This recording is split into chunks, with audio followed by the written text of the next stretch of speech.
Hello students, आज कक्षा 10 में गणित के द्विघात समीकरण चैप्टर 4 में तीसरे दिन एक्सरसाइज 4.2 का लास्ट क्वेश्चन नंबर 6 किसी ने डाउट के रूप में पूछा है, उसको बता रहे हैं।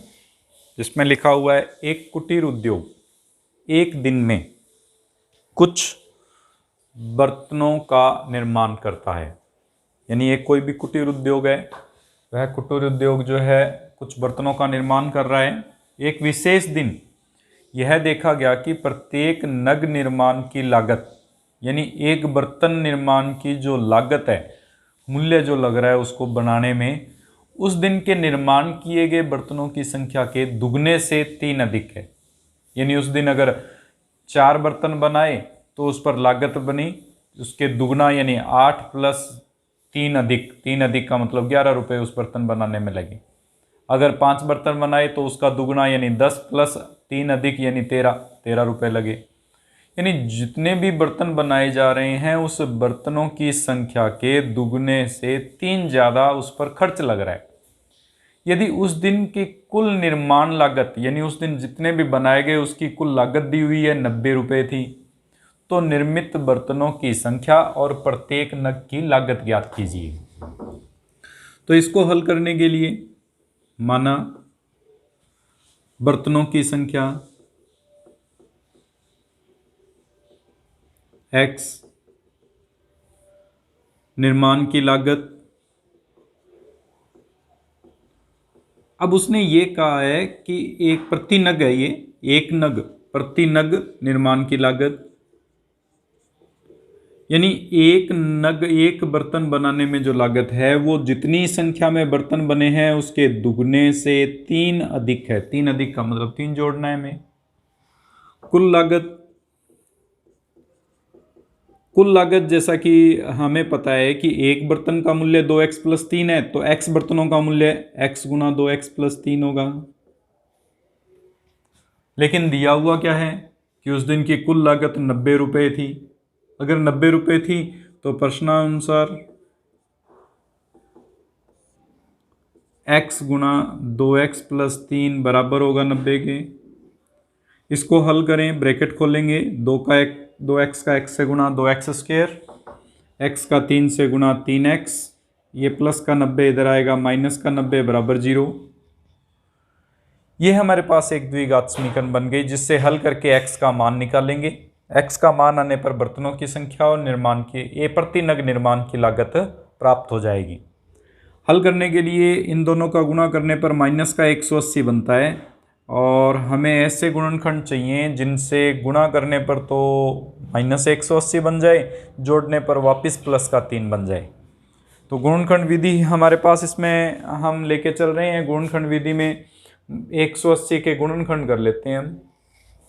2 पर जाएगा 90, 2 पर 45, 3 पर 15, 3 पर 5, 5 पर 1, ये हो जाएगा हमारे पास 180 के लिए। अब इसके युग्म बनाते हैं। ये बन गया 5 तिये 15 और ये हो गया 3 दूनी 6 दूनी 12, 15 और 12, 15 में से 12 घटाएंगे 3 बचते हैं और 15 और 12 को गुणा करें तो 180 आ जाएगा। अतः इसके गुणनखंड हो जाएंगे हमारे पास 2x square plus 15x minus 12x minus 90 बराबर 0। दोनों में से कॉमन x, 2x प्लस 15, इन दोनों में से कॉमन लेंगे हम 6 माइनस का 2x माइनस 15 बराबर 0। 2x plus 15, 2x plus 15, x minus 6 बराबर 0। इसको हल करें तो एक तो 2x प्लस 15 बराबर 0, जिससे x का मान माइनस में आएगा, जो संभव नहीं है क्योंकि माइनस में संख्या नहीं हो सकती। अतः x माइनस 6 बराबर 0 लेंगे तो x बराबर 6, अर्थात बर्तनों की संख्या बराबर 6।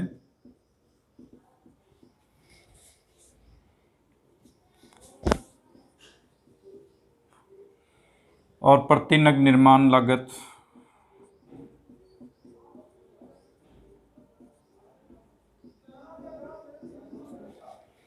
2 गुना 6 + 3 12 + 3 15 रुपये। इस प्रकार से हम इसको हल करेंगे। किसी का डाउट था जो इसमें हमने करवाया है? कोई और भी डाउट हो तो आप कमेंट बॉक्स में लिखते हुए इसको पूछ सकते हैं, मैं इसको क्लियर करवा दूंगा।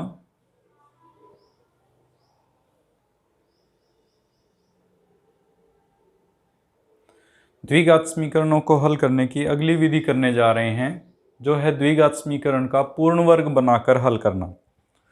पूर्ण वर्ग का मतलब, जैसे कि हमारे पास ये रूप था a² + 2ab + b² बराबर a + b का होल स्क्वायर, या फिर ये रूप है a² - 2ab + b² बराबर a - b का होल स्क्वायर। इन दोनों में से किसी भी एक रूप में बदलकर समीकरण को हल करना। जिस भी रूप में परिवर्तित हो रहा है उस रूप में परिवर्तित करते हुए समीकरणों को हल ज्ञात करना, पूर्ण वर्ग बनाकर हल करेंगे। इसके लिए कुछ एक नियम है, कुछ रूल हैं जो हमें याद रखने पड़ेंगे, क्योंकि इन नियमों का पालन करते हुए ही हम इनको पूर्ण वर्ग विधि द्वारा हल कर सकते हैं। जिसमें सबसे पहला नियम है कि x² का गुणांक, जो भी गुणा में अंक होता है उसे गुणांक कहते हैं, तो x² का गुणांक 1 होना चाहिए। अगर 1 होना चाहिए तो इसका मतलब हमारे पास अगर 1 नहीं हो तो भाग दे के 1 बनाएंगे उसको। सबसे पहला काम होगा हमारा ये। दूसरा स्टेप होगा x के गुणांक का आधा लेंगे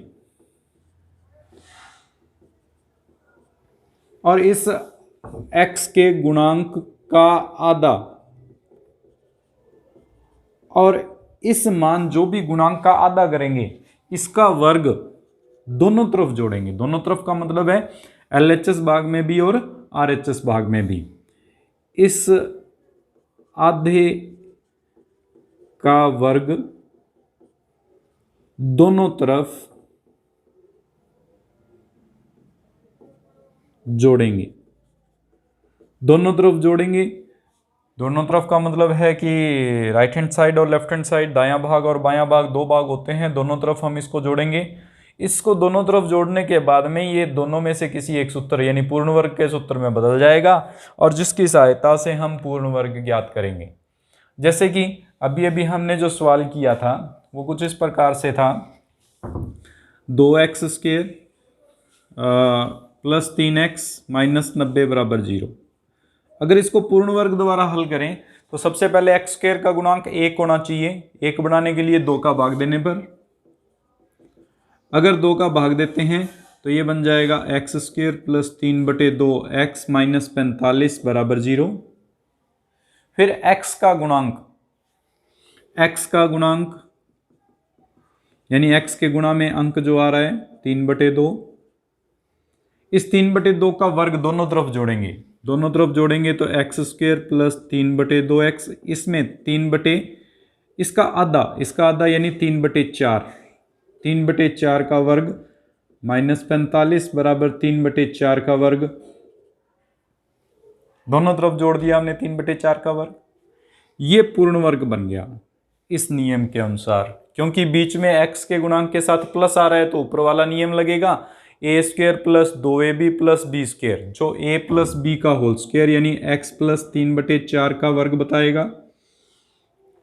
45 इधर चला जाएगा, 9/16 + 45 हो जाएगा। हल करेंगे, x + 3/4 वर्ग बराबर 16 लघुत्तम 9 + 16 × 5 = 80, 8 16 × 4 = 64 और 8 64 और 8 72, यह आ गया 729/16। वर्गमूल निकालेंगे। वर्गमूल जब भी लेंगे इस वर्ग को हटाएंगे तो वर्गमूल होगा, और वर्गमूल जब भी लिया जाएगा प्लस का और माइनस का दोनों का चिन्ह लिया जाएगा। 729/16, 16 का तो वर्गमूल होता है हमारे पास 4, 729 वर्गमूल होता है हमारे पास 729 किसका वर्गमूल होता है? 729 25 625 27 का होना चाहिए। 27 49 4 14 और 14 18 और 4 22 2 2 तो नहीं 4 2 6 नहीं 3 बचेगा 32 32 3 7 27 का होता है ये, तो 27 बन जाएगा। x का मान निकालने के लिए प्लस माइनस 27/4 माइनस का 3/4। पहले प्लस का चिन्ह है फिर माइनस का चिन्ह है। अगर इसमें प्लस का चिन्ह लेते हैं तो x बराबर हो जाएगा 4 लघुत्तम बराबर है, प्लस का चिन्ह ले रहे हैं 27 माइनस 3 जो कि 24/4 यानी 6 आ जाएगा, और माइनस का चिन्ह लेंगे तो -4 लघुत्तम हो जाएगा 27 माइनस 3 यानी माइनस का 30/4 जो कि माइनस का 15/2 बनता है। तो ये दोनों उत्तर हमने निकाले थे। तो इस प्रकार से हम पूर्ण वर्ग बनाते हुए द्विघात समीकरण को हल करेंगे। तो इसमें हमें ये नियम है, ये 3 नियम है जो हमें याद रखने हैं, उसके बाद में पूर्ण वर्ग बन जाएगा, और पूर्ण वर्ग बनाने के बाद में ये विधि हमने उपयोग में लेनी है जिससे कि द्विघात समीकरण का हल प्राप्त होता है।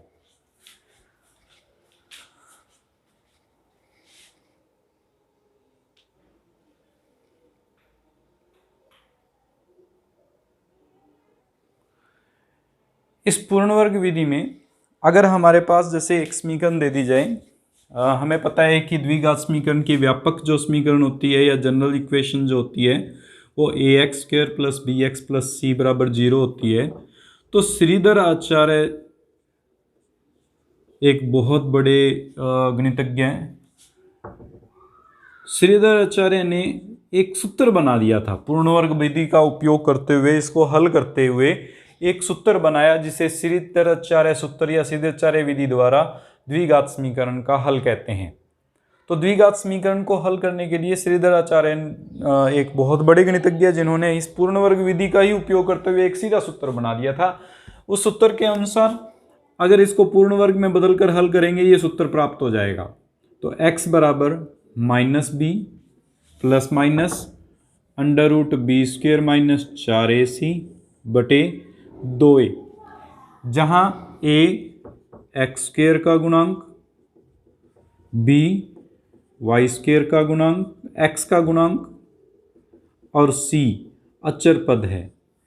इस मान का उपयोग करते हुए हम डायरेक्ट भी द्विघात समीकरण का हल प्राप्त कर सकते हैं, और उस द्विघात समीकरण में 2 हल आने हैं, एक बार प्लस का और एक बार माइनस का लेते हुए द्विघात समीकरण का हल प्राप्त हो सकता है।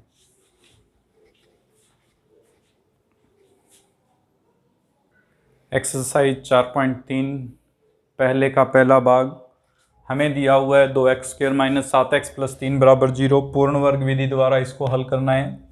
पूर्ण वर्ग विधि के द्वारा हल करने के लिए सबसे पहले 2 का भाग देंगे। 2 का भाग अगर 2 का भाग देते हैं तो x² - 7/2x + 3/2 = 0। x का गुणांक 7/2, इसका आधा 7/4। हम क्या करेंगे 7/4 का वर्ग दोनों तरफ जोड़ देंगे, इस तरफ भी जुड़ जाएगा और इस तरफ भी जुड़ जाएगा। और हल करते हैं, ये पूर्ण वर्ग बन गया। ये a² - 2ab + b² के रूप में है, अर्थात a - b का होल स्क्वायर बनेगा। तो इसको x - 7/4 का होल स्क्वायर लिखेंगे बराबर 7 का वर्ग 49/16 - 3/2। और हल करते हैं, x - 7/4 बराबर 16 लघुत्तम 49 -12 ये 8 8 थी 24 बन जाएगा। 49 में से 24 घटाएंगे 25/16। हमें वर्गमूल लेना है। वर्गमूल लेने पर अगर वर्गमूल लेते हैं तो x - 7/4 बराबर प्लस माइनस का निशान आएगा। 25 का वर्गमूल 5 और 16 का वर्गमूल 4। x का मान आ जाएगा ±5/4 + 7/4। एक बार प्लस का चिन्ह है, एक बार माइनस का चिन्ह लेके चलते हैं। इसमें प्लस चिन्ह से x बराबर, क्योंकि लघुत्तम बराबर है 5 + 7/4 12/4 यानी 3। माइनस चिन्ह लेने पर x बराबर -5 + 7/4 यानी 2/4 1/2। तो दो मान आ रहे हैं इसके, एक तो 3 और एक 1/2, जो दी गई द्विघात समीकरण का पूर्ण वर्ग विधि द्वारा हल है। इसका सेकंड पार्ट कर रहे हैं हम, थर्ड पार्ट अभी। दूसरा और चौथा भाग जो है वो आप खुद प्रैक्टिस करके देखेंगे पूर्ण वर्ग विधि द्वारा हल करने की। तीसरे भाग में हमें दिया हुआ है 4x² + 4√3x + 3 = 0। 4 का भाग देंगे, x² + √3x + 3/4 = 0। उसके बाद में x का गुणांक √3, इसका आधा √3/2, इसका वर्ग स्क्वायर दोनों तरफ जुड़ेगा √3/2 का स्क्वायर + 3/4। ये पूर्ण वर्ग बन गया। x प्लस √3/2 का होल स्क्वायर हो जाएगा। √3 का वर्ग 3 होता है, 2 का वर्ग 4 होता है, ये -3/4। हल करते हैं। x प्लस √3/2 का वर्ग बराबर 0। 0 के साथ प्लस और माइनस लेने की आवश्यकता नहीं होती। वर्गमूल लेंगे तो x प्लस √3/2 बराबर 0 आ जाएगा। इससे x का मान -√3/2 आ रहा है, अर्थात इसके दो मान जो हैं वो दोनों बराबर -√3/2 और -√3/2 होंगे। इस प्रकार से हमें इन सवालों को पूर्ण वर्ग विधि द्वारा हल करके देखना है। तो आज के लिए इतना बहुत है। हमें जो बाकी की श्रीधराचार्य विधि है और उस पर आधारित जो 4.3 है वो अगली वीडियो में पूरी करवा दूंगा। इसमें आपने ये जो 2 सवाल बचे हुए हैं वो हल करके देखने हैं। अगर इनमें कोई डाउट आए, कहीं पे भी कोई प्रॉब्लम हो, तो कमेंट बॉक्स में लिखते हुए आप क्लियर कर सकते हैं कहीं पे भी प्रॉब्लम आने पर। मेरा चैनल सब्सक्राइब ज़रूर कीजिए अगर अभी तक सब्सक्राइब नहीं किया है तो, और अपने फ्रेंड्स में भी शेयर कीजिए ताकि वो भी इन वीडियो का लाभ उठा सकें। धन्यवाद।